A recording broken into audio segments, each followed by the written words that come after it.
আল্লাহ বলেন বান্দা বান্দি শোনে নাও ভালো করে, মুসলমানদের কান্ডা লাগায় শোনো। আল্লাহ বলেন আমি আল্লাহ এক। ওই আল্লাহর পাহাড়ে থাকে না, মন্দিরে থাকে না।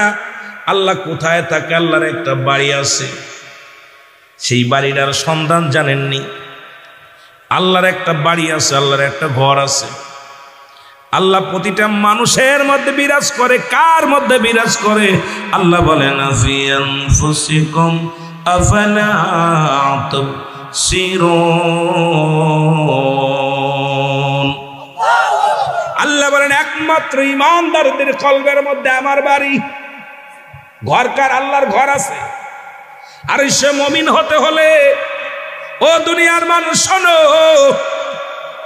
আল্লাহ বলে একমাত্র ঈমানদারদের কলবের মধ্যে আমার ঘর, আমার বাড়ি। এখন সে ঈমানদার হইতে লাগলে কি কি করণীয় এগুলো আমাদের দরকার জানারে মুসলমান। এখন মসজিদে যে সিজদায় পড়ে থাকি বলে আল্লাহকে পাওয়া যাবে, মন্দিরে যে পড়ে থাকি আল্লাহরে পাওয়া যাবে। আল্লাহর পাওয়ার জন্য মানুষ দিক বিদিক ছুটাছুটি করে। এই মুমিন বান্দা যে কলব পরিষ্কার করতে পারবে, মানবদের বামদুদের নিচে একটা হাড়ের নিচে একটা গোস্ত, আরবিতে বলে কল, ইংলিশে বলে হার্ট, বাংলায় বলে হৃৎপিণ্ড। এটা যারা পবিত্র করে আত্মাকে প্রসিদ্ধ করে দুনিয়ার জিন্দেগি চলতে পারে, খোদা তাআলার হুকুম তালিম করেছেন মানতে পারেন, আমার রাসূলের দেখানো পথ অনুকরণ অনুসরণ করতে পারে, ওই বান্দার দিলের মধ্যে মাওলার বাড়ি পাওয়া যাবে। জোরে বলেন সুবহানাল্লাহ। আর একটু জোরে বলো আল্লাহু আকবার। মুমিন কখনো মিথ্যা বলতে পারে না, মুমিন কখনো মিথ্যা সাক্ষী দিতে পারে না, মুমিন নামাজ ছাড়তে পারে না, মুমিন রোজা ছাড়তে পারে না, দাড়ি কামাইতে পারে না। ঠিক কি? মুমিনের দাড়ির মধ্যে খুর লাগাইতে পারে না, মুমিন বেগানা মহিলার সঙ্গে দেখতে পারে না, মহিলা সুদ ঘুষ জিনা ব্যভিচার এগুলো করতে পারে না। যার ভিতরে আল্লাহ বিরাজ করে, যার ভিতরে আল্লাহ রাব্বুল আলামিনের জায়গা আছে, যিনি আল্লাহ রাব্বুল আলামিন যে মুমিনের কলবের মধ্যে জায়গা করে নিছে, এই দুনিয়ার সমস্ত জিন্দেগি ছেড়ে দিয়া আল্লাহর জন্য খায়, আল্লাহর জন্য ঘুমায়, আল্লাহর জন্য জীবন যাপন করে। এই পৃথিবীর সব সারা পৃথিবী তারে দিয়া দিলেও ও মুসলমান তার মুখাফেক্ষি নয়, শুধু মাওলার মুখাফেক্ষি হয়ে থাকে। জোরে বলেন ঠিক কিনা? এত সহজ? নামাজ পড়ি, চুরি করি, অন্যায় করি, ব্যভিচার করি, জুলুম করি। ও মুসলমান গভীর মনোযোগ, এই মুমিন হতে হবে, আগে মুমিন হতে হবে। যদি তুমি মুমিন হতে পারো, এই দুনিয়ার জিন্দেগিও তোমার জন্য কষ্টের জীবন যদিও হয়, আখিরাত তোমার জন্য বড় শান্তি প্রিয় হবে। বাবারা আমার, আমি ওদিকে পরে যাই আলোচনা। রব্বুল আলামিন প্রতিটা মুমিনের কলবের মধ্যে আছে। জোরে বলেন মারহাবা। আমার ভাইরা, আমার বন্ধুরা, আমার রাতের অন্ধকারে বাচ্চা শাহজাহান স্বপ্নের মধ্যে দেখে, ও বাচ্চা শাহজাহান, তুমি আমার ঘরে ভালোবাসো, আমার ঘরটাকে মহব্বত করো। আমি অত্যন্ত খুশি হয়ে গেছি। বাচ্চা শাহজাহান রে, এই তোমার ঘরটা ভাঙ্গা লাগবে না। দেখো এই জামানার মধ্যে কোন মহামুমিন ব্যক্তিকে পাও কিনা? আরো জোরে। এমন একজন মুমিন ব্যক্তিকে খোঁজো, তালাশ করো, যে ডাকলে আমি সাড়া দিই। এখন আর আলেম উলামারা কয় আল্লাহর হাত, বান্দার হাত, আল্লাহর হাত, বান্দার জিবা আল্লাহর জিবা, বান্দার কথা আল্লাহর কথা। এই মধ্যে মুজাহিদ এমন মুসলমান শুনে নাও, এমন মুমিন হতে হবে যে মুমিন আল্লাহর সঙ্গে কোনো পার্থক্য নাই, একাকার হয়ে গেছে। আল্লাহরে ডাকতে ডাকতে ওই না মুসহাল্লাদের মতো আনাল হক আনাল হক। আল্লাহর যখন কোনো বান্দা হয়ে যায়, এ দুনিয়ার মানুষ শোনো, যে ব্যক্তি একবার আল্লাহর হয়ে যায়, আল্লাহ রাব্বুল আলামিন ওই বান্দার হয়ে যায়। ওই বান্দা যখন কথা বলে স্বয়ং আল্লাহর কথাই হয়ে যায়। জোরে বলেন ঠিক কিনা? এখন আপনাকে ধরেছে স্ত্রী, ধরেছে ছেলে, ধরেছে মেয়ে, ধরেছে গরু ছাগল, ধরেছে সংসার, ধরেছে ব্যবসা, ধরেছে দুর্নীতি, ধরেছে মুসলমান গাদা মদ ইয়াবা।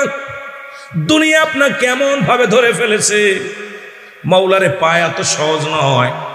কারণ আমার নবীজি বলেছেন বালহুয়া কিলাফ, এই দুনিয়াটা হলো পচা দুর্গন্ধ মরি, মানুষের চরিত্র হলো কুকুরের চরিত্র। কুকুর যেমন মরি পাইলে খুশি হয়, সে জামানার মানুষগুলো সম্পদ পাইলে খুশি হবে, শুধু সম্পদের জন্য পাগল হবে। যদি আজকে বলা হতো এই মাহফিলে গেলে মাথা পিছু 100 টাকা দেওয়া হবে, কথা কই না, ওরা যেটা হাঁটতে পারেন এটারও কোলে নিয়ে আসতো, কথা কই না। এ মুসলমান শুনে নাও, এমনি আর নবী বলে নাই এই জামানার মানুষগুলো ওই কুকুরের খাসলা, তবে কুকুরের সঙ্গে মেশাল দিছে। এখন মানুষ হলো শ্রেষ্ঠ জাতি, আশরাফুল মাখলুকাত, মানব জাতি। যত জাতি বানাইলেন আল্লাহ, ফেরেশতাদের চাইতেও দামি হলো মানুষ, জোরে বলেন মারহাবা।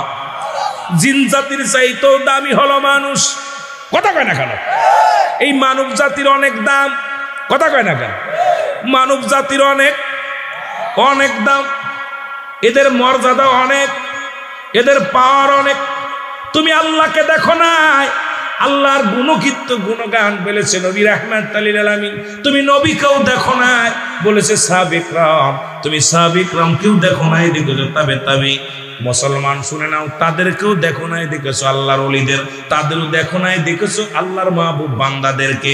তাহলে আল্লাহ যদি দেখতে হয়, ওই মুমিনের কথা মানতে হবে, জোরে বলেন ঠিক কিনা? বাচ্চা শাহজাহান বলে আল্লাহর ওলি গো, জীবনের স্বপ্ন ছিল ওই মেম্বারের কাছে আমি ঘুমাইব, ওই মসজিদের পাশে আমার শেষ ঠিকানা হবে। বলে তাহলে তুমি চলে যাও, দরকার নাই। জীবনে আমার রব্বে করিমের কাছে আমি কিচ্ছু চাই নাই, শুধু গুনাহ মাফের জন্য কেঁদেছি। দুনিয়ার জিন্দেগি লোভ লালসা ছিল না, কোনো কিছু চাই নাই। দুনিয়ার মানুষরে তোর কাছে একটা চাইলাম, তুই রাজ্যের প্রধান, তোর কাছে একটা চাইলাম, কিছু চাই নাই, বাড়ি চাই নাই, গাড়ি চাই নাই, দুনিয়ার সম্পদ চাই নাই, শুধু একটু জ্বালা তোর ওই মসজিদের মেম্বারের সামনে 3.5 হাত জায়গা করে আমারে রেখে দিবি।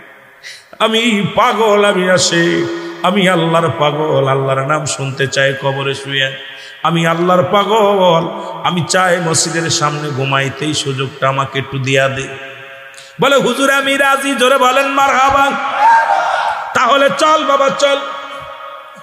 ওদিনে ওনার জীবনের শেষ ঠিকানা মুসলমান শুনে নাও। মুসলমান উনি জঙ্গল থেকে আসলেন, 40টা বছর পরে জঙ্গল থেকে বাইর হলেন।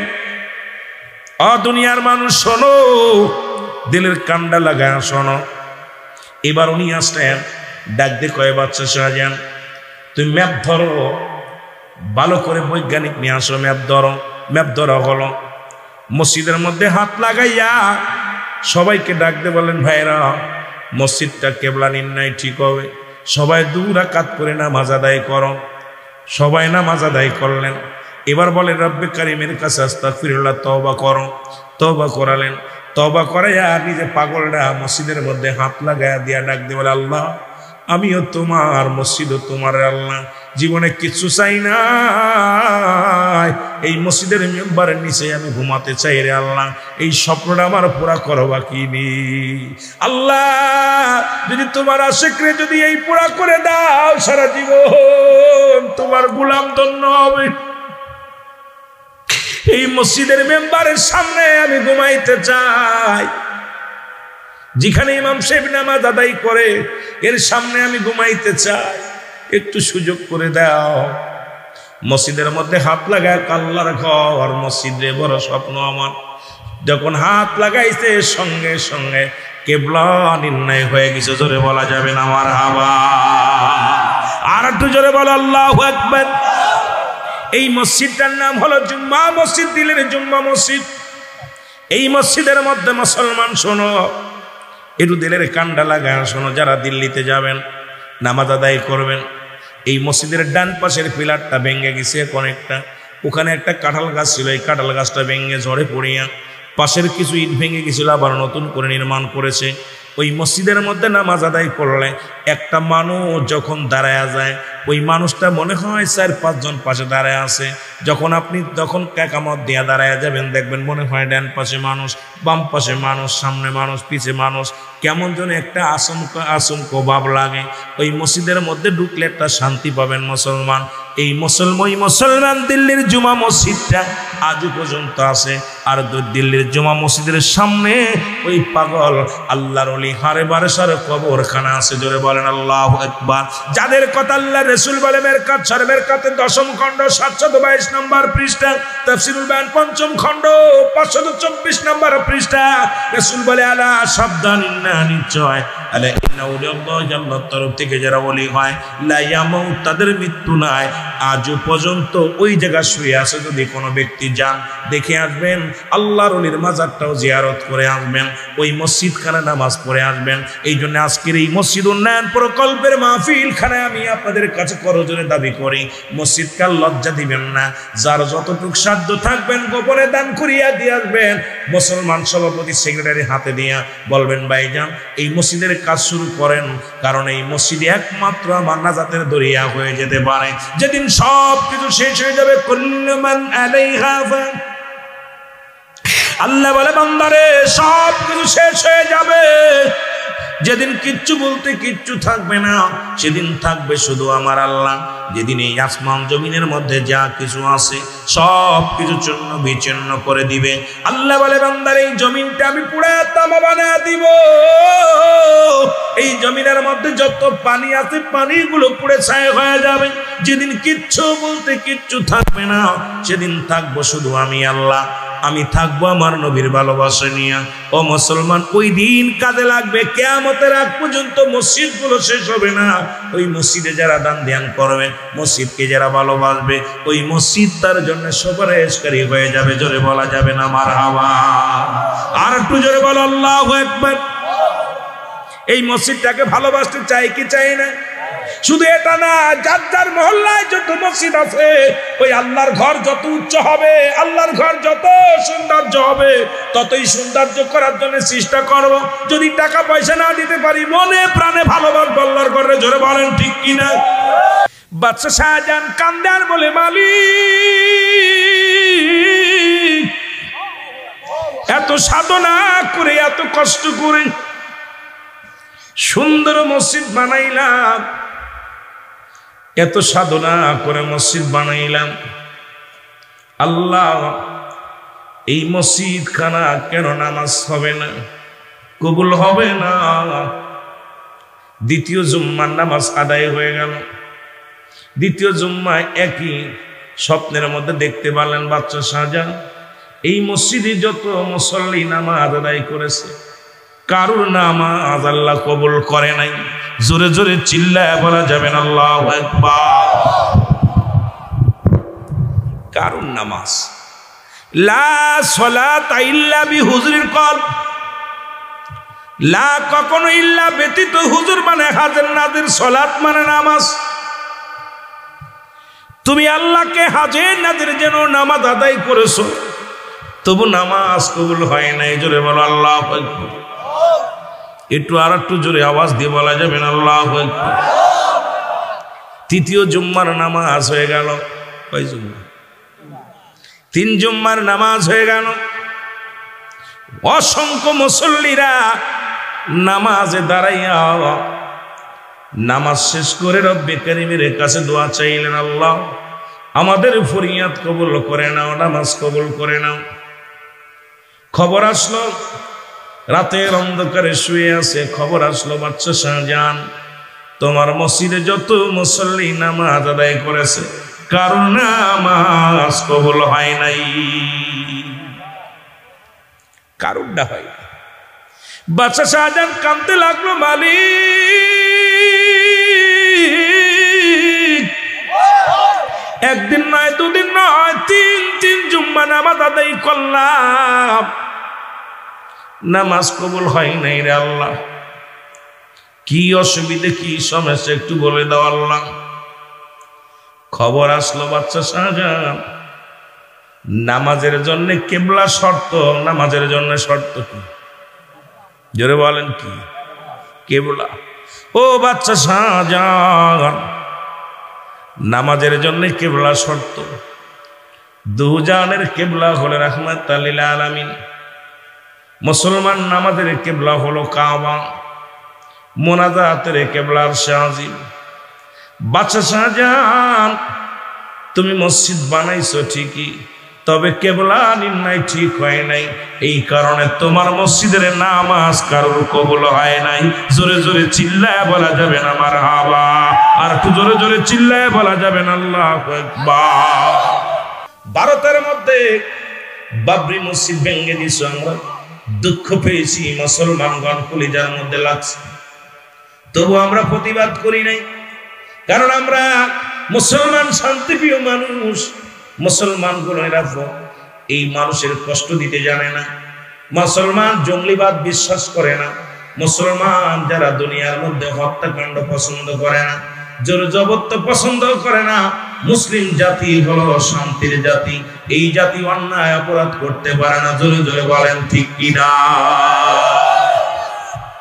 এখন আবার কইতে পারেন হুজুর, তাহলে এগুলো করছে কার? আল্লাহ কামিনান নাস, মানুষের মধ্যে তারা বলবে আমার না, তার ঈমান আনছে বিল্লাহি, আল্লাহর প্রতি, বিল আখিরাতের প্রতি বিশ্বাস স্থাপন করছে। মাহুম বিমুমিনিন।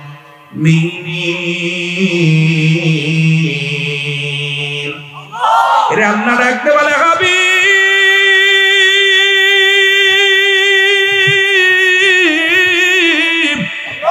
ওই মানুষের মধ্যে একদল আছে, ওই মুনাফিক আছে গো। মুসলমানদের মধ্যে একদল মুনাফিক আছে, তারা কখনো মুসলমানদের মানতে পারে না, মনে মনে কয় হিন্দু হয় ভালো ছিল। কারণ এই মুসলমান এই শীতের ভিতর রুজু করে নামাজ পড়তে হচ্ছে, রোজা না খেয়ে থাকতে হয়। মুনাফিক গুলো কয় ওই অন্য ধর্মই বালা। নাউজুবিল্লাহ বলতেন নি রে? মুনাফিক মুসলমানদের মধ্যে আছে, আছে কি নাই? জোরে বলেন আছে কি নাই? আল্লাহর নবীর ধোঁকা দেওয়ার জন্য একদল, যেহেতু নাস শব্দের অর্থ মানুষ। আল্লাহ কয় হাবিব, আপনার কদমের মধ্যে একদল মানুষ যাবে, তারা বলবে আমরা ঈমানদার, আমরা মুত্তাকিন, আমরা মুমিন, আমরা কিয়ামতের প্রতি বিশ্বাস স্থাপন করেছি, আমরা বড় ঈমানদার। আল্লাহ বলেন আরে হাবিব না, ওই সমস্ত বেঈমান কাফেরদের জন্য আমি রেখে দিলাম দাতুনিল কাফিরিন, ওই কাফের বেঈমান মুনাফিকদের জন্য প্রস্তুতি করে রাখলাম সাত সাতটা জাহান্নাম। জোরে জোরে চিল্লায় বলা যাবে আল্লাহু আকবার। মদিনা দেখতে পারলাম না, মদিনা যাইতে পারলাম না, মদিনা।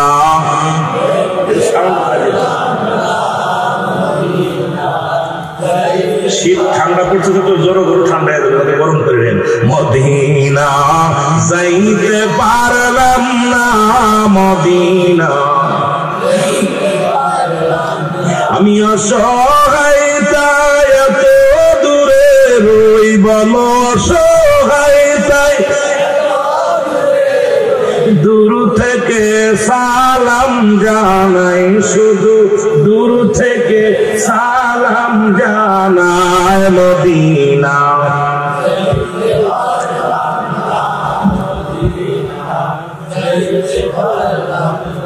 মদিনা যেতে চান না, যারা গিয়েছে আজকে আজকে মদিনা দেখলে প্রাণ জড়িয়ে যায়।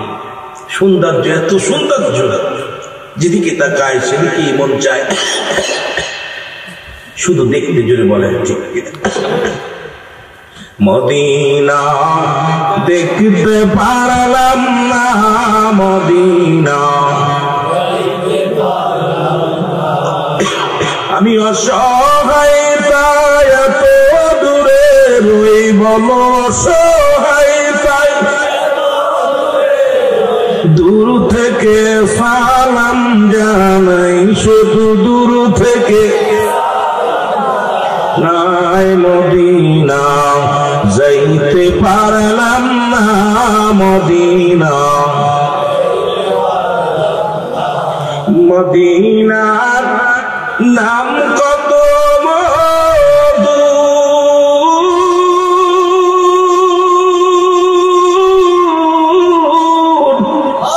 মদিনা আর যে কত দূর, আর ওই মদিনার পথের ধুলি, ওই মদিনার মাখতে পারলাম না মদিনা,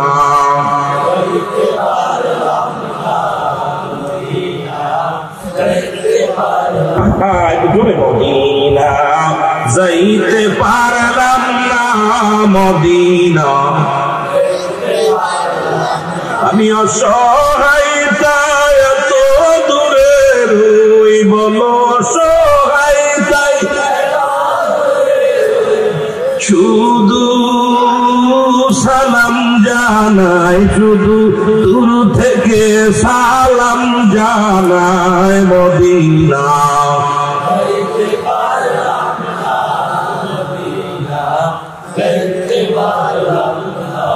মদিনার নাম কত সুন্দর,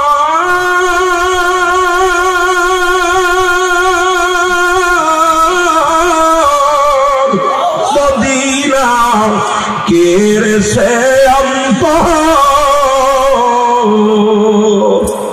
এই গরিব দুঃখীর সালাম খালি, গরিব দুঃখী পৌঁছাই দিও মদিনায়, ভালো পৌঁছাই নাই মদিনা, যাইতে পারলাম না মদিনা, আরো জোরে বলেন মদিনা যাইতে পারলাম না মদিনা, আমি অসহায়তায় এত দূরে রই, বলো অসহায় দূর থেকে সালাম জানাই, ভালো দূর থেকে নাই মদিনা, যাইতে পারলাম না মদিনা, এই দুনিয়ার মুসলমান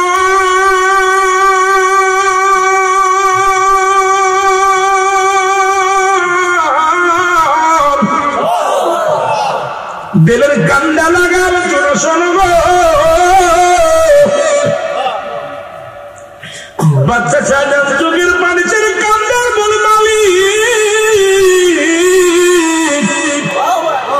এই দুনিয়ার মধ্যে মসজিদ খানা আমি এত ভালোবাসি, এই মসজিদের যদি আঘাত লাগে আমার কলিজার মধ্যে লাগবে, আল্লাহ এই মসজিদটা কিবলা কেমনে নির্ণয় ঠিক করা যায় তুমি বলে দাও, আল্লাহ একটু উপায় বলে দাও, ধরে বলো মারহাবা। মসজিদকে ভালোবাসা। নবীজি মক্কা থেকে মদিনায় যখন হিজরত করলো মসজিদ বানাইবে, নবী সাহাবীদেরকে বলেন আমি একটা মসজিদ বানাইব। আইয়ুব আনসারী ডাক দিয়ে বলে আব্দুল্লাহ ইবনে আনসারী কি বললেন? রাসূলের সাহাবী, উনি এসে বললেন হুজুর আমার বাড়িটা দিয়ে দিলাম। সুবহানাল্লাহ। এরে আমরা তো ছায়া নিতেছি, নবী আমি মসজিদ বানাইব। আইয়ুব আনসারী আইসা কয় নবী গো, ও নবী আমি আমার বাড়িটা দান করে দিলাম। সুবহানাল্লাহ কইতে নেই। নবী কয় তুমি থাকবা কোথায়? থাকবা কোথায়? নবীজি কয় তুমি থাকবা কোথায়? বলে হুজুর আমিও আল্লাহর মসজিদ, আল্লাহ আল্লাহর ঘর হবে আর আমি বাড়িতে থাকবো, আগে আমার আল্লাহর বাড়িটা দরকার। আর আমরা মসজিদে বইয়া মেম্বারে বইয়া ইমাম সাহেব এত বলে মসজিদে লাইট নাই মাইক নাই, এটা করতে হবে, সব হাসে। আর ইমাম সাহেবের কয় পাগল হয়েছে নি, খালি মসজিদে বইয়া বইয়া কাজ পায় না, খালি মসজিদের উন্নয়নের কথা কয়। কত বুঝলেন? আরে নবীজি এটাকে দান করলেন, জায়গা দান করলেন। এই বলছে হুজুর আমার বাড়িটা দিয়ে দিলাম। সুবহানাল্লাহ কইতেন নি? নবী কয় তুমি থাকবা কোথায়? হুজুর আমি থাকবো গাছতলা, থাকবো রাস্তায়, তবু আল্লাহর ঘর। কার ঘর? আল্লাহর ঘরটা হবে। আমি দুনয়ন ভরে দেখতে চাই আল্লাহর ঘরটা। সুবহানাল্লাহ বলেন না, আরো জোরে। আল্লাহরে কত পাগল, আল্লাহর পাগল, আশেক পাগলটা যারা আল্লাহর জন্য এত পাগল। নবীজি বললেন জমি তো পাইলাম, এখন তো মালামালের দরকার, কি পারবা? নবীর কদমের মধ্যে যে যা পারলো সব, যে পারছে একটা খাজুরের ডাল কেটে আইনাও নবীর সাহায্য করছে। সুবহানাল্লাহ, আরো জোরে। সাহায্যের জন্য হাত বাড়াইছে। কার ঘর? সবার প্রতিযোগিতা শুরু করছে যে আল্লাহর ঘর বানাইবো, সহযোগিতা আল্লাহর ঘর। আরে বুকার দলেরা বোঝে না। আরে বাংলাদেশের মসজিদ, এখন আমাদের দেশের অনেক ব্যাককলরা মসজিদকে নিয়ে কটূক্তি করে। জোরে বলেন ঠিক কিনা? মুসলমানদের একটা ব্যবসার জায়গা। আরে মসজিদ যত হইব ততই লাভ। জোরে বলেন ঠিক কিনা? এর মধ্যে মানুষ নামাজ পড়বো, আল্লাহর সিজদা করবো। জোরে বলেন কারে? ওই পর্যন্ত যাইতে হলে, এই দরজাটা, এই মাকামে পৌঁছাতে হলে, হায় হায়, এই রকম ইবাদত বন্দেগী হারাম হালাল না খায় না দেখা পৌঁছানো সম্ভব না। আমার ভাইরা দেবের কান্দে লাগা শোনো, যে কথাগুলো আমি বলি, রাতের অন্ধকারে স্বপ্নের মতো দেখো বাচ্চা শাহজাহান এমন একজন কামেল, এমন একজন আল্লাহওয়ালা, এমন একজন ব্যক্তির সন্ধান করো যিনি দুনিয়ার মুখাফেক্কি নয়, একমাত্র আমার মুখাফেক্কি, আমার জন্য পাগল। এই দুনিয়ার জিন্দেগি তারা ধরতে পারে নাই, দুনিয়া আর কিছু তারা ধরতে পারে নাই। সে এমন পাগল, সদা সর্বদাই আমার জন্য, রব্বি কারীমের জন্য পাগল। আমি রবের জন্য এমন পাগল, দিবানিশি চোখের পানি ছেড়ে কাঁদবে, কারণ সে দুনিয়ার ঘর দরজা, দুনিয়ার সংসার, দুনিয়ার মায়া তাকে ধরতে পারে না। একমাত্র আমার জন্য জীবন যাপন করে, তার সন্ধান যদি পাইতে পারো, এই ব্যক্তি পারে তোমার মসজিদ খানা কেবলা নির্ণয় ঠিক করে দিতে। জোরে বলেন সুবহানাল্লাহ। অনেক আধ্যাত্মিক কথা বলতে গেলে অনেক সময়, তাসাউফ ভিত্তিক কথা বলতে গেলে অনেক শরীয়তের আলেমদের মাথা গরম হয়ে যায়। কারণ এগুলো, এই জ্ঞানে আধ্যাত্মিক জ্ঞানী অর্জন করতে হলে এটা সিনার বিদ্যা, এই বিদ্যা অর্জন করতে হলে, তাসাউফের জ্ঞান অর্জন করতে হলে মর্দে মুজাহিদ হতে হবে, মুমিন হতে হবে। কারণ আমার মতোই পরের বাড়ি দাওয়াত খাওয়া, মাহফিল ফিরে পরের বাড়ির মুরগিগুলো খাওয়ার টাকা পকেট বেড়ে নিও, এইরকম লুভি আলেমরা এই সমস্ত ওয়াজ নিজের ভিতরে আলোচনা শুনেছি যে আমাদের তাসির আসবে না। কারণ আসবে না কেন? কারণ আমরা তো দুনিয়া ভুলে ফেলেছি, আমাদের আখিরাতের চিন্তা, আমাকে কে খাওয়াবে এই চিন্তা, আগামী দিন কি খাবো এই চিন্তা তো আমার কিন্তু থাকা উচিত। যদি বলেন ঠিক কিনা? এটা কথা বললে মজা পাবেন। রাসূল আকরাম সাল্লাল্লাহু আলাইহি ওয়াসাল্লামের কাছে দুইটা কবুতর ছানা আসলেন, হাদিয়া শুরু আসলেন। নবীর সাহাবী একখানা কবুতর রান্না করলেন, আগামী দিনের জন্য রেখে দিলেন একটা। রাসূলের কাছে আসছেন নবীজি, সবাইকে বন্টন করে যারা সিনের খাওয়াইল, এত কম কেন? দুইটা কবুতরের ছানা এত কম কেন? হুজুর আগামী দিনের জন্য রেখে দিয়েছে। নবী বলেন, তুমি আগামী দিন বাঁচবে, আগামী দিন কি খাবে তুমি বলতে পারো? প্রতিটা আলেম সঞ্চয় করতেছে, ব্যাংক ব্যালেন্স সবকিছু করতেছি আগামী দিনের জন্য। যেটা বলেন ঠিক কিনা? আপনি কি আগামী দিন বাঁচবেন? কথা বলেন না কেন? বাঁচবেন? রাগ করতেছেন? অনেকের কষ্ট হচ্ছে কথা বলে। আপনি একটা সেকেন্ড বাঁচবেন, পরবর্তী সময় আপনার জন্য কি নিয়ামত বয়ে আনতেছেন আপনি নিজেও জানেন। জানেন বলতে পারি যে আমি আগামী দিন বাঁচবো, সকাল বলতে পারবো। আপনি আগামী দিনের জন্য সঞ্চয় করেন, আপনি আগামী দিনের সঞ্চয় করেন কোনটা? ইবাদত। রাত জেগে জেগে তুমি নামাজ, তাহাজ্জুদের নামাজ পড়ো, রাত জেগে কোরআন তেলাওয়াত করো, রাত জেগে তুমি জিকির করো, রাত জেগে জেগে তুমি তসবিহ পড়ো, আড্ডা গোবর রাব্বে কারীম। আমার জীবনের শেষ রাত, আগামী দিন হয়তো আমি রাতটা পাবো না, ওই আগামী রাতের সঞ্চয় আমি করে গেলাম। কারণ আগামী রাত যদি না পাই, আগামী রাতের যে ইবাদত বন্দেগী করতাম, আজকে রাতে সেই ইবাদত বন্দেগী করে রাখলাম, যদি না বেঁচে থাকি এটার বিনিময় তুমি আমার নাজাত দিয়ে দিও। জোরে বলেন ঠিক কিনা? আরে নবীদের আদর্শ, সাহাবীদের আদর্শ, এখন বিশ্বের যে আদর্শ শরীরটা এসির মধ্যে থাকতে চাও, আল্লাহকে পাইতেছে এত সহজ নয়। ভালো খাবার যে নবী অনুকরণ করো, সেই নবী বকরি চড়াইছে, বেশ চড়াইছে, পেটে পাথর বেঁধেছে, যিনি রাহমাতুল লিল আলামিন। আল্লাহ বলেন মা আরসালনাকা ইল্লা রাহমাতাল লিল আলামিন। মারহাবা, আর তুই বলো মারহাবা। আমার বাবারা, যিনি রাহমাতুল লিল আলামিন দুনিয়ার মধ্যে, আল্লাহ হলো রব্বুল আলামিন, নবী হলো রাহমাতুল লিল আলামিন, যাকে আল্লাহ বাদশার বাদশা বানাইছে, যিনি একটা কাপড় গায়ে দিচ্ছেন তৎকালীন জামানায়, সেই কাপড়টার দাম হলো 12,42,000 দিরহাম, যা পৃথিবীর কোন রাজা বাদশা এত দামি কাপড় পরতে পারে নাই। আবার নবী সিরাত পানি যুক্ত কাপড় গায়ে দিয়েছে, কারণ এই উম্মতিরা রে, কেউ গরিব হবে, কেউ ধনী হবে, কেউ যেন ধনী হইয়া সেজন্য নিজের অহংকারী না মনে করে, আবার কেউ ধনী গরিব যখন হয়ে যাবে সেজন্য কষ্ট না পায়। এই জন্য আমি নবী দুনিয়ার মধ্যে এমন ভাবে জীবন যাপন করলাম। নবী কয় হায়াতি খায়রুল লাকুম, আবার হায়াতের জিন্দেগিটা আমার উম্মতের জন্য কল্যাণ স্বরূপ।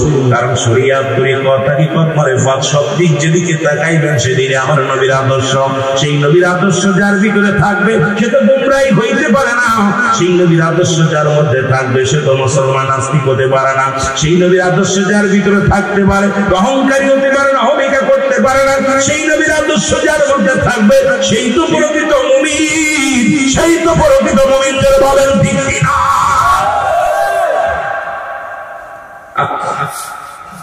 দু জাহানের বাদশা যারে বানাই, তিনি মাটি কাটছে, মাটি টানছে। হযরত আনাস বলে, আমি একদিন হঠাৎ করে দেখে রাসূল আকরাম সাল্লাল্লাহু আলাইহি ওয়াসাল্লাম লাঠি ভর দে হাতে, ওয়াজ কোথায় রাখলাম মনে রাখবেন, আজকে মসজিদের বিষয় নিয়ে কথা বলা শুরু করেছি। অনেক ওয়াজ দরকার ছিল, কেন আপনারা সবাই জানেন গোলামী সিদ্দিকী বাস্তববাদী বক্তা, বাস্তবতা নিয়ে আলোচনা করে বেশি, কিন্তু এত রাত্রে লোকজন সমাগম কম, কিছু জ্ঞানের কথা বলে যায়, বেশি আলোচনা নয়, সুর নয়। কিছু কথা বলবো যেটা আপনাদের জানার জন্য, মানার জন্য, একদম সাবলীল ভাষায় আমি বলে যাই, যেটা মানলে আপনার জীবনটা বয়ে আনবে শান্তি আর শান্তি। হযরত আনাস বলে, দেখি রাসূল আকরাম সাল্লাল্লাহু আলাইহি ওয়াসাল্লাম লাঠি ভর দিয়ে যায়, হেলে তুলে পড়ে যায়, হেলে তুলে পড়ে যায়। আমি হুজুরকে হাত দিয়ে উঠাইলাম, আমি দেখি আমার নবীজির পেটের মধ্যে 3 টুকরা কাপড় বাঁধা, পাথর বাঁধা রয়েছে। আমার হুজুরকে জিগাইলাম, হুজুর আপনি কেন পেটে পাথর বেঁধেছে? নবী বলে, আমি নবী আজ কয়েকদিন ক্ষুধার্ত অবস্থা আছি, সহ্য করতে পারি না ক্ষুধার যন্ত্রণা, এই জন্য পেটে পাথর বেঁধে ক্ষুধা নিবারণ করি। আজকে মুসলমান কত ধনী, কত বড় লোক। আবার নবীজি তৎকালীন জামানায় বাদশা ছিলেন, যিনি বাদশার বাদশা ছিলেন, রাজত্ব পরিচালনা করেছেন। জোরে বলেন ঠিক কিনা? একটু আগে আমার ভাই আলোচনা করতে গিয়ে দেখলাম আপনাদের মধ্যে একজনের নাম বললেন, মুসলমান শুনে নাও, উপমন্ত্রী ছিল, কি মন্ত্রী যেন ছিল, দান ধ্যান করার কথা বললো। আমার বাবারা শুনে নাও, এইরকম আমার নবীর আমার আল্লাহ বাদশাহী দান করেছিল, কারণ সে বাদশাহী চাই না, সে একটাই বাদশাহী চেয়েছে, তার একটাই চাওয়া কোন ভাবে উম্মতের নাজাত দিয়ে জান্নাতে নিয়ে যায়। জোরে বলেন ঠিক কিনা? কারণ সমস্ত নবীদেরকে আল্লাহ পার্সোনাল এক একটা নিয়ামত দান করেছে, আমার নবীকেও আল্লাহ দান করেছিল। ওই মিরাজের কাহিনী আপনারা সবাই জানেন, কম বেশি জানেন। রব্বুল আলামিন ডাকতে বলে, হাবিব আপনি এসেছেন, আপনার সাথে সাক্ষাৎ হলো, আপনার জন্য একটা পার্সোনাল নিয়ামত রেখেছি, আপনি চান বলেন, বললে আমি দিব। কি চান? আমার নবী বলে, ইয়া রাব্বি হাবলি উম্মতি। জোরে জোরে চিল্লায় বলা যাবে না মারহাবা। নবীর ভালোবাসা যে কথা আমি বলেছিলাম, মুসলমান শোনো। উনি খুঁজতে লাগলেন, উজিরকে ডাকতে বলে, বাদশা শাহজাহান মনে আসেনি বাবা? বাদশা শাহজাহান ডাকতে বলে, উজির খোঁজ লাগাও, এই রাজ্য আছে, কেমন আল্লাহওয়ালা আছে, তার কাছে আমি যাব। বলে হুজুর খবর নিতে নিতে খবর পাইলেন ওই রাজ্যের মধ্যে এমন একজন আবেদ ব্যক্তি আছে, এমন একজন গোলাম, আল্লাহর গোলাম আছে। সেই গোলাম এক সময় ছিল প্রচন্ড খারাপ প্রকৃতির মানুষ, খুনি ছিল, নাম হলো নিজামুদ্দিন আউলিয়া। আর একটু জোরে বলো আল্লাহু আকবার। আল্লাহ কখনকার ভাগ্য পরিবর্তন করে দেয়, কারে জান্নাতি করে দেয়। নিজামুদ্দিন আউলিয়া, এ মুসলমান শোনো। বলে হুজুর আমাদের জানা মতে উনি একজন দরবেশ, ওনার কদমের মধ্যে গেলে সমাধান পেয়ে যাবেন। বাদশা শাহজাহান বলে আমাকে নিয়ে যাও, তাড়াতাড়ি নিয়ে যাও, কারণ আমার ঘর মসজিদ, আল্লাহর ঘর মসজিদ, আমার বানানো মসজিদ খানা। ওই মসজিদের প্রেমে আমি এমন ভাবে পড়েছি, ওই মসজিদ না দেখলে আমার ভালো লাগে না, মন লাগে না। তাড়াতাড়ি নিয়ে যাও আমাকে। কোথায়? নিজামুদ্দিন আউলিয়ার কদমে নিয়ে যাও। যাদের কথা আল্লাহ বলে কোরআনুল কারীমের মধ্যে সূরা ইউনূসের মধ্যে 11 নম্বর পারা 60 নম্বরে আল্লাহ বলে আলা সাল্লাল্লাহু নিশ্চয় আলা ইন্নাল্লাহি আল্লাহর তরফ থেকে যারা ওলি হয়, লা নাই খাউফুন শব্দের অর্থ হয় তারা যদি অবস্থান করে ওদের উপরে জানুন, তাদের কোনো চিন্তা নাই, ভাবনা নাই। জোরে জোরে চিল্লায় বলা যাবে না মারহাবা। একটু মহব্বতের সঙ্গে দুরূদ শরীফ পড়েন আল্লাহুম্মা।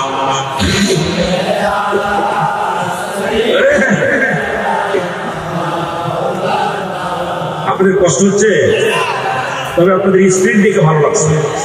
মানুষ অল্প হলেও কথার ভিতরে একটা স্পিরিট আছে, জজবা আছে। আল্লাহ কবুল করে যেটা বলেন আমি। আবারও কষ্ট, এই জন্য লোক একটু কম হয়েছে। আরে ভাই না, ওইটা না, দান গুলো আছে চিটাগুলো সব বাড়ছে। যেটা বলেন ঠিক কিনা, সব চিটাগুলো বাড়ছে। যেটা বলেন ঠিক কিনা, একটু মহব্বত দুরূদ শরীফ পড়েন আল্লাহুম্মা।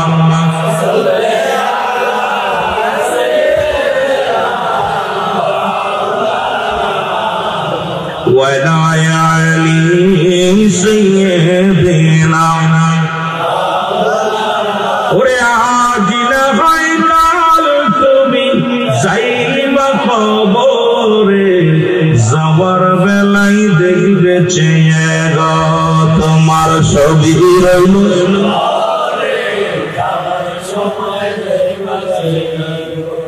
কত টাকাওয়ালা, কত বাড়িওয়ালা, কত সফল প্রেসিডেন্ট, এমপি, মন্ত্রী, মরার পরে কি অবস্থা।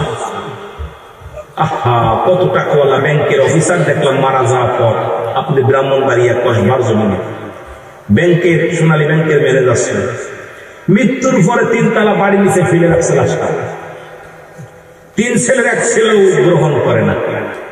কবরটা দিব, 3 ছেলের 3টা বাড়ি। ও ছেলে পায় কবর দিলে বাড়ির মান কিনে যাবে, ও ছেলে পায় কবর দিলে বাড়ির মান কিনে যাবে, ও পায় কবর মান। এর পরে পড়ে রয়েছে একদিন এক রাত পড়ে থাকার পর ইমাম সাহেব হুজুরাইয়া, মসজিদের ইমাম সাহেব হুজুরাইয়া সবাইকে দেখে বলছে কি অবস্থা, কি করা যাবে। কোন ছেলে গ্রহণ করতেছে না। হাসপাতালে কিছু দিন আসিল, স্ত্রী উপর থেকে বলতেছে আহা তুমি 3টা বাড়ি 3 ছেলের লেখা দিয়েছ, সুদখোর 3টা বাড়ি করছো, এখন মরণের পরে নিজের বাড়িটা জায়গা পাচ্ছে না। আল্লাহু আকবার। জনগণকে বলতেছে আমার স্বামী সুদ খায়া বাড়ি করছে, ঘুষ খায়া, সুদে কারবার, সুদে নিয়ে লোন নিয়ে ওই কিনিত সুদে কারবার ব্যাংকে থেকে নিয়ে বাড়ি করছে, 3টা বাড়ি করছে, কিন্তু আজকে নিজের বাড়িটা করার জায়গা নাই। 2 দিন পড়ে থাকা পর তারপরে এলাকার মানুষগুলো তাকে কি করছে, তাকে গোরস্থানে শোয়া দিয়েছে এলাকার কবর। এসে দুঃখ থাকতে পারে। গত সপ্তাহে দেখলাম ঢাকা শহরে এক অফিসারের একই অবস্থা, তার মাটি হয় নাই। এরপরে দেখলাম তার আগের সপ্তাহে দেখলাম ফেসবুকে বৃদ্ধ আশ্রমে আছে একজন অফিসার, বড় অফিস, সুস্থ বড় অফিসার, আপনার দেখছেন যুবকের ছেলে লন্ডন থাকে, কান্তে স্যার বলতেছে আমার কপাল আছে বৃদ্ধ আশ্রমে, 3 ছেলে আমেরিকা, লন্ডন, বড় অফিসার বলতেছে আমি তাদেরকে মানুষ বানাতে পারি না। আমার কপাল বন্ধু, আজকে আমি বৃদ্ধাশ্রমে আমি তাদেরকে মানুষ বানাতে পারি নাই। তাদের অফিসার বানাইছি, ইঞ্জিনিয়ার বানাইছি, কিন্তু ভালো আলেম বানাই নাই। আল্লাহর জ্ঞান, কোরআনের জ্ঞান তাদের ভিতরে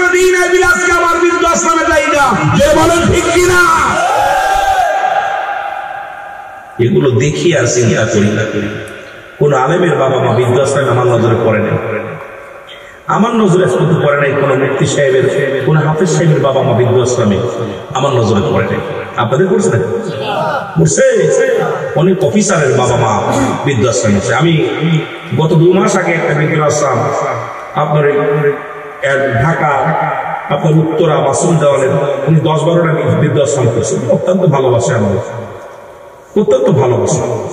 তা মানে দেখা বলে ফোন দিয়ে দাদু ভাই আসেন একটা বৃদ্ধাশ্রম, যা দেখলাম আল্লাহের কসম দেখি যে কটা মানুষ আছে তাদের অধিকাংশই বড় বড় শিক্ষিত, বড় বড় শিক্ষিত, হয় বড় অফিসার ছিল, ইঞ্জিনিয়ার ছিল, কিন্তু তারা ওখানে কয়েকজনে জিগেলাম তাই কপাল ছেলে মেয়ে বানাইছে, আছে আছে, তারা মানুষ হয় না, অমানুষ হয়েছে। আজকে বিদেশ থেকে ডিগ্রি নিয়ে বসে অফিসে বয়া বয়া শুয়ে খায়, কোনো ইমাম সাহেব খায় না, হাফেজ সাহেব খায় না শুনে। কিন্তু আমার বাবারা এগুলো কষ্ট, মনের ভিতরে বড় কষ্ট, জোরে মনে ঠিক কিনা, বড় কষ্ট। আমার জাতি, আমার সমাজ শেষ। আমাদের এটা মিলে কোনো মাথার মানে কেউ মাথা ঘামাচ্ছে না, জাতি শেষ হয়ে যাচ্ছে, সমাজ শেষ হয়ে যাচ্ছে। আমার ভাইয়েরা, আমার বন্ধুরা, আমার শোনা নাও, যে কথা বলতেছিলাম দরদি বন্ধু নিজামুদ্দিন আউলিয়ার কদমে চলে গেলেন। বাচ্চা শাহজাহান সালাম বিনিময় করেন, আসসালামু আলাইকুম আল্লাহর ওলি। ডাকতে বলেন, হুজুর আপনার কদমের মধ্যে আসছি। বলে কেন আসছো? বলে আইছি আমি একটা মসজিদ বানাইছি, ওই মসজিদে 3টা জুম্মার নামাজ আদায় হয়েছে, একটা জুম্মার নামাজ আল্লাহ দরবারে কবুল হয় নাই। খবর পাইছি ওই মসজিদের কিবলা নির্ণয় ঠিক করা লাগবে। হুজুর ইঞ্জিনিয়াররা বলে ভেঙে ফেলতে হবে, বৈজ্ঞানিকরা বলে ভেঙে ফেলতে হবে। ওই মসজিদ ভাঙার আগে যেন আল্লাহ আমারে দুনিয়া থেকে নিয়ে যায়, কারণ ওই মসজিদের স্মৃতি নিয়ে আমি বাঁচতে চাই। ওই মসজিদে যদি আঘাত করে আমি বাঁচবো না। ওই মসজিদটাকে আমি এত ভালোবাসি, ওই মসজিদটা যেন না ভাঙলে কিবলা নির্ণয় করবো কেমন করে, আপনি একটা সমাধান দিয়ে দেন। নিজামুদ্দিন আউলিয়া কয়, বাবা আমার কাছে সেই দায়িত্ব আমার আল্লাহ দেয় না, কারণ তুমি আমার চাইতে একজন ভালো আবেদ ব্যক্তি আছে। দেখছেন আর আমরা নামাজ পড়ি বড় বুজুর্গপনা দেখাই, কারণ মানুষকে মানুষ মনে নিজের ছোট ভাবো, নিজের সবচেয়ে ক্ষুদ্র ভাবো, গোলাম ভাবো। বলেন ঠিক না? বলে আমার সেইটা একজন আমের ব্যক্তি আছে, যদি তার সন্তান পাও, আমের দুনিয়া ধরে ফেলেছে, তারা দুনিয়া ধরে নাই।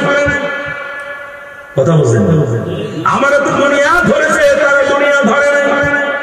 সে এমন একজন পাগল, সে জঙ্গলে বাস করে দীর্ঘ 40টা বছর, সে জঙ্গলের মধ্যে আসতে 40 বছর জঙ্গলের মধ্যে জীবন যাপন করে, দুনিয়ার খাদ্য গ্রহণ করে না, দুনিয়ার ভোগ বিলাস করে শুইতে পারে না। সেই জঙ্গলের মধ্যে বইয়া বইয়া আল্লাহ ভেবে পাগল মাশগুল হয়ে আছে। এই পাগলের সন্ধান যদি তুমি পাও, তোমার মসজিদের আল্লাহ রাব্বুল আলামিন আল্লাহর কাছে দরখাস্ত সেই পাগল যদি করে, তোমার মসজিদ খানা এমনি এমনি কিবলা নির্ণয় হয়ে যাবে।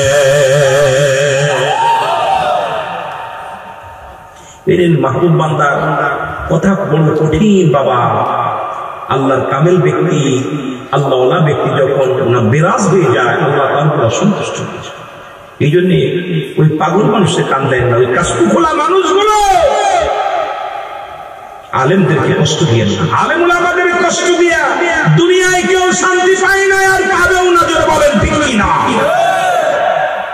কিয়ামত পর্যন্ত পাওয়া সম্ভব না। আলেমের চোখের পানি বাংলাদেশে অনেক ঝরছে, দোয়া করি আল্লাহ যেন আর আলেমদের চোখের পানি না ঝরে। জোরে বলেন ঠিক কিনা? কষ্ট হয়। আমার দেশে এমনই অবস্থা, চোর বাটপার হাতে কড়া পড়ে, কিন্তু আলেমদের হাতে হ্যান্ডকাপ পরায় জেলখানার মানুষের সামনে বেইজ্জতি করা হয়। জোরে বলেন ঠিক কিনা? কষ্ট লাগে, লাঞ্ছিত, নিজেও তো ভুক্তভোগী আমরা। অনেক সময় কষ্ট হয় মাঝে মাঝে, কারণ এই দুঃখ লাগে মনের ভিতরে, অন্তরের ভিতরে, যে আলেমদের কষ্ট দিও না, এরা আল্লাহ থেকে জুদা না। আল্লাহ প্রেম দুনিয়ার মধ্যে এমন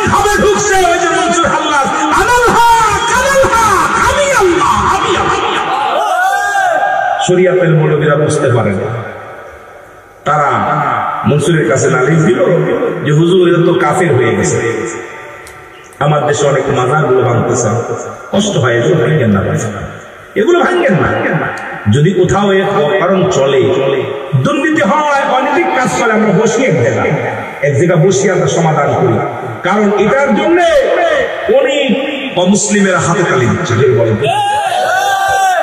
তারা চিন্তা করে কি মুসলমানদের লাগাই দিচ্ছে, টুপিওয়ালার সঙ্গে টুপিওয়ালা বাঁধাই দিচ্ছে, দাড়িওয়ালার লাগে দাড়িওয়ালার বাঁধাই দিতেছে।